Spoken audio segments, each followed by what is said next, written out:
Television has been a part of my dad's life for as long as he can remember. 2, 1.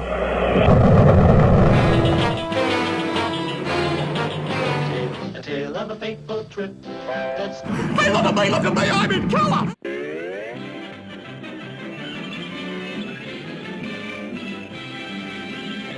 From the moon landing to the introduction of colour to simply Saturday morning cartoons, TV has been a side of memory for my dad, a powerful nostalgic tool, and a chance for him to tell me all sorts of stories about his life and interesting tidbits and little facts about the world, as he loves to do. The television Dad remembered from childhood was big, square and chunky with dials you used to tune it in, just like a radio.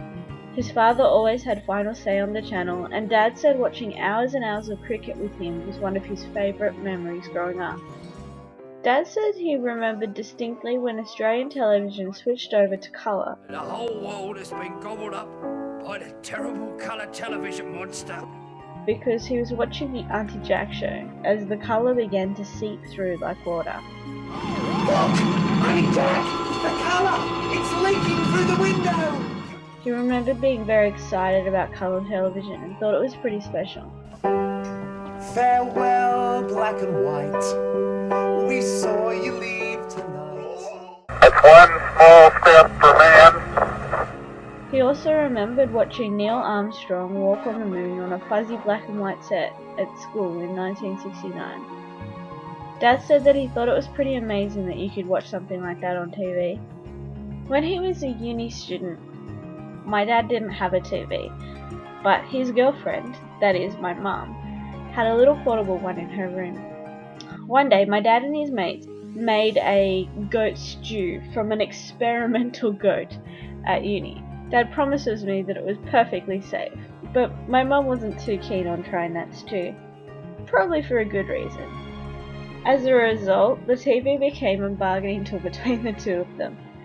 Mum agreed to eat Dad's goat stew, but in return, he was forced to watch Princess Di's wedding with her. Waiting to welcome the Prince and Princess of Wales. Like most guys, my dad wasn't particularly interested in Princess Di's life. However, he still remembers the day that he watched that on TV. The TV transformed for Dad as he was changing, and as the environments he watched it in changed. One of the coolest things about TV is the way that it can make these memories present. When I watch Get Smart on TV with Dad, or he tells me why the Looney Tunes is still one of the funniest things on television, I get to connect with his past and his memory. The TV is kind of a marker for those things. This story about my dad's television experiences no longer just belongs to him, but it was a story about my mum and a story about the places he's lived, and now it's become a story about how that affects me.